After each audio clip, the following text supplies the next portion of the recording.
إن الحمد لله وحده والصلاة والسلام على من لا نبي بعده وعلى آله وأصحابه أجمعين أما بعد فأعوذ بالله من الشيطان الرجيم بسم الله الرحمن الرحيم يا أيها الذين آمنوا كتب عليكم الصيام কামা কুতিবা আলাল্লাযীনা মিন ক্বাবলিকুম লাআল্লাকুম তাত্তাকুন। সাদাকাল্লাহুল মাওলানাল আযীম। দেশ ও প্রবাসীর যে যেখান থেকে দেখছেন সকলকেই পবিত্র মাহে রমজানের শুভেচ্ছা ও মোবারকবাদ। আজকে আমি আপনাদের সামনে একটি গুরুত্বপূর্ণ বিষয় নিয়ে আলোচনা করব ইনশাআল্লাহ। ওমা তৌফিক ইল্লা বিল্লাহ। বিষয়টি হলো, আমাকে একজন ভাই প্রশ্ন করেছিলেন যে রমজান মাস আসলে শ্বশুরবাড়ি থেকে যে ইফতার দেয়া হয় সেই ইফতারের মধ্যে কোনো বরকত কিংবা সওয়াব আছে কি না, বা এই ব্যাপারে বিস্তারিত ইসলাম কি বলে, কোরআন ও সুন্নাহর আলোকে জানতে চাই। এই বিষয়টি অত্যন্ত গুরুত্বপূর্ণ একটি বিষয়। আমাদের মুসলিম সমাজে পবিত্র মাহে রমজানকে কেন্দ্র করে এমন একটি প্রথা বা এমন একটি নিয়ম আমাদের সমাজে এখনও চালু আছে। প্রথমত আমি বলবো, এমন কোনো বিষয় ইসলামে কোরআন এবং সুন্নাহর আলোকে এমন কোনো বিধান ইসলামে বিদ্যমান নাই। এটা এক প্রকারের, আমরা বিয়ের সময় যে যৌতুক নেই, যৌতুকের মতোই হারাম। যৌতুক গ্রহণ করা, যৌতুক দেয়া নেয়া যেমন হারাম, রমজানকে কেন্দ্র করে শ্বশুরবাড়ি থেকে অর্থাৎ পুত্রীয় শ্বশুরবাড়ি থেকে ইফতার গ্রহণ করা, এটা যদি বাধ্যতামূলক করা হয় সেটাও হারাম। আমাদের সমাজে এমনও সমাজ আছে যে সমাজগুলো একেবারে অসহায়, হত দরিদ্র মানুষ মেয়েকে বিবাহ দিয়েছে। বিবাহ দেওয়ার ফলে রমজান মাস আসলেই মেয়ের শ্বশুরবাড়ির পক্ষ থেকে জানিয়ে দেওয়া হয় যে রমজান আসছে, বিয়ায় ইফতার পাঠাতে হবে। আপনি ইফতার দিলে আমি আমার সমাজের, আমার প্রতিবেশীদেরকে দেব, আমার আত্মীয় স্বজনদেরকে দেব, এই পরিমাণ ইফতার দিবেন যাতে আমার মান ইজ্জত রক্ষা হয়। নাউজুবিল্লাহি মিন যালিক। এমন একটি কথা, এমন একটি প্রথা আমাদের সমাজে চালু আছে। মূলত এটি কোনো প্রথা নয়, এটি একটি কুপ্রথা, অপসংস্কৃতি বলেন, কুসংস্কৃতি বলেন। তবে যদি শরিয়ার দৃষ্টিতে বলি, এটা একটি নিকৃষ্ট জঘন্য বিদআত। কারণ এই ইফতার সংগ্রহ করতে গিয়ে আমাদের সমাজের এমন অনেক হতদরিদ্র মানুষ আছে যার ওই রকম অর্থ করি নেই যে সে এই পরিমাণ ইফতার তার মেয়ের শ্বশুরবাড়িতে পাঠাবে, যার কারণে সে ধার করতে হয়, ঋণ করতে হয়, অথবা সুদে পর্যন্ত টাকা এনে মেয়ের শ্বশুরবাড়িতে এই ইফতার পাঠাতে হয়। নাউজুবিল্লাহি মিন যালিক। এটা এক প্রকারের জুলুম। এটা মেয়ের বাবার উপরে, মেয়ের পরিবারের উপরে এক প্রকারের মহা জুলুম। এটাও একটা অন্যায়, অত্যাচার। যতক্ষণ পর্যন্ত মেয়ের বাপের বাড়ি থেকে ইফতার আনা না হয়, দেয়া না হয়, ততদিন পর্যন্ত ওই মেয়ের শ্বশুরবাড়ির কুলের লোকেরা, শাশুড়ি হোক অথবা প্রতিবেশী চাচি শাশুড়ি, খালা শাশুড়ি, ফুফা শাশুড়ি আছে, তারা ওই মেয়েকে নানানভাবে হেনস্থা করে থাকেন, গালাগালিও করেন। আবার মানসিক খুব টর্চার তো করেনি, অনেক জায়গায় এর কারণে শারীরিক কষ্ট পর্যন্ত দেওয়া হয়, শারীরিক টর্চার পর্যন্ত করা হয়। নাউজুবিল্লাহি মিন যালিক। কেন? এই কাজগুলো যারা করেন, আপনারা নিজেদেরকে মুসলমান দাবি করেন, আদৌ আপনি কি মুসলিম? আদৌ আপনি কি মুমিন? যেখানে আল্লাহর নবী সাল্লাল্লাহু আলাইহি ওয়াসাল্লাম অন্যকে ইফতার করানোর জন্য উৎসাহ দিয়েছেন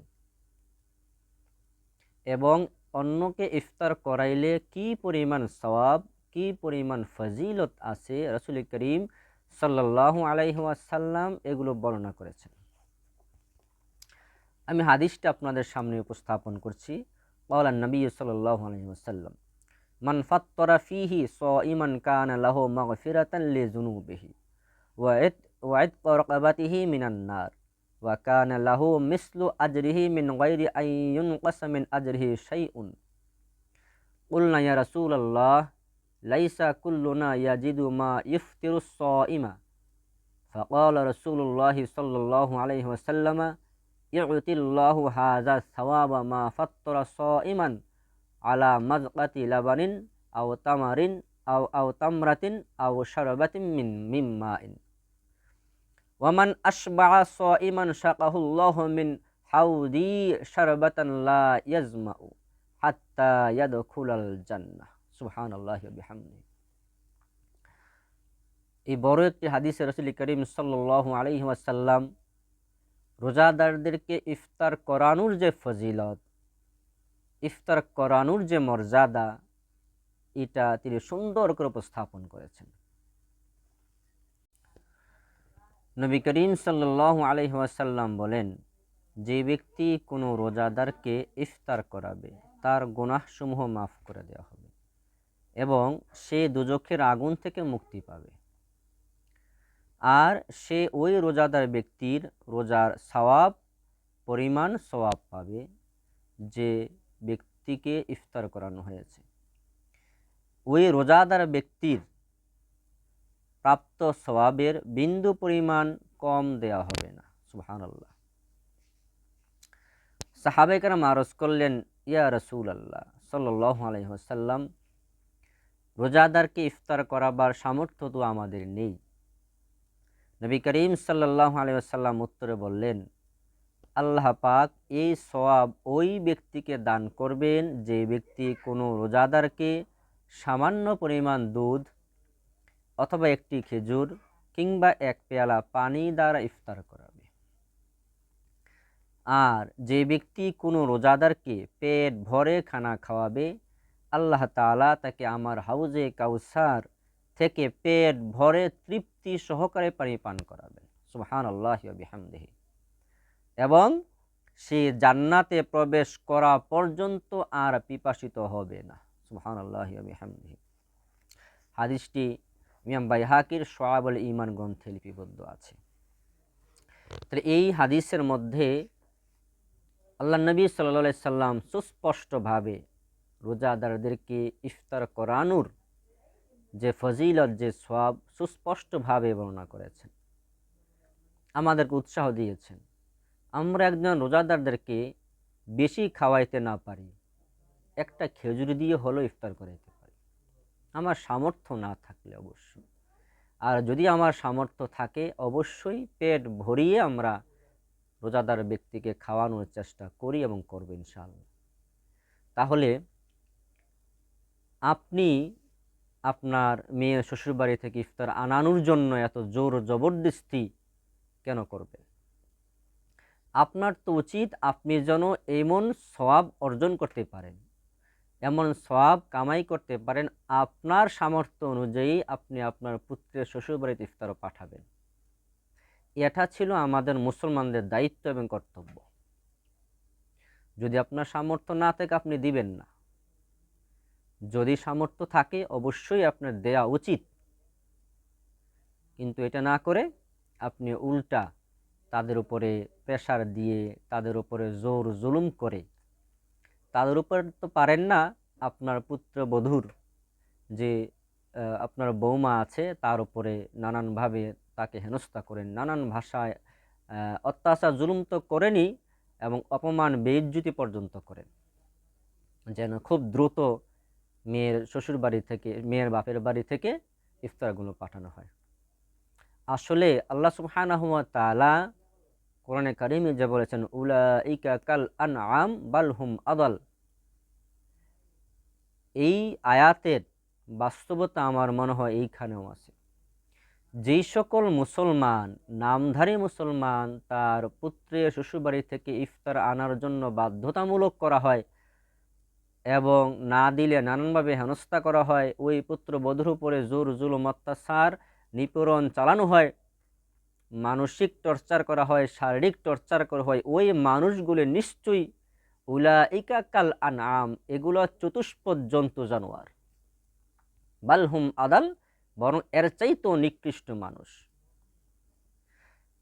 হ্যাঁ, যদি আপনার শ্বশুরবাড়ির মানুষের সচ্ছলতা থাকে, সদ ইচ্ছা থাকে, তিনি যদি মনে করেন, তারা যদি মনে করে যে আমার মেয়ের শ্বশুর বাড়িতে আমি একদিন ইফতার করাবো, সে যদি নিজ থেকে এই দায়িত্বটুকু নেয় সওয়াবের আশায়, তাইলে তিনি অবশ্যই করতে পারেন। এতে কোনো গুনাহ বা এতে কোনো ক্ষতি নাই, বরং এতে ওনার সওয়াব, আপনারও সওয়াব, ওনাদেরও সওয়াব।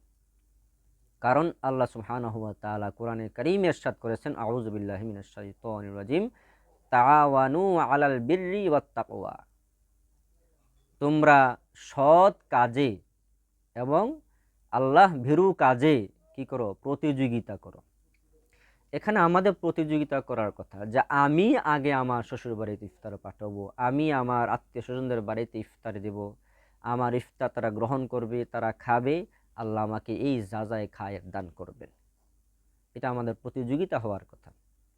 কিন্তু আমরা নির্বোধ মুসলমান, নির্বোধ জাতি, আমরা রমজান রোজাও রাখছি, 5 ওয়াক্ত নামাজও পড়ছি, আবার এইরকম অশালীন, অসভ্য, বর্বর কাজগুলো আমরা করছি, যেগুলো কখনোই আমাদের পক্ষ থেকে কাম্য নয়। সুতরাং প্রিয় মুসলিম দিনী ভাইয়েরা, আমাদের সমাজে এই একটি প্রথা যে চালু আছে, এই প্রথার বিরুদ্ধে, এই প্রথাটাকে চিরতরে মুছে দেওয়ার জন্য আমাদের সকলকে সচেতন হতে হবে, ঐক্যবদ্ধ হতে হবে। আমরা আজ থেকে তওবা করি আল্লাহর কাছে, আল্লাহ এই পবিত্র রমজান উসিলায় এই জীবনে যা করেছি, যত ভুল করেছি, সবগুলো ভুল যেন আল্লাহ পাক আমাদের ক্ষমা করে দেন। সামনের জিন্দেগিতে এই ধরনের ভুল আমরা আর করব না। আমরা আল্লাহ তাআলার কাছে ওয়াদা করি, প্রতিজ্ঞাবদ্ধ হই। আল্লাহ পাক নিশ্চয়ই অবশ্যই আমাদের এই দোয়া কবুল করবেন, আমাদের ইচ্ছা আল্লাহ পাক কবুল করবেন। সুতরাং আল্লাহ তাআলা যেন আমাদেরকে সহিহ বুঝ দান করে, আল্লাহ পাক আমাদেরকে একজন মুত্তাকি বান্দা বান্দি হিসেবে কবুল করে। আমিন। ওয়াসসালামু আলাইকুম ওয়া রাহমাতুল্লাহি ওয়া বারাকাতুহু।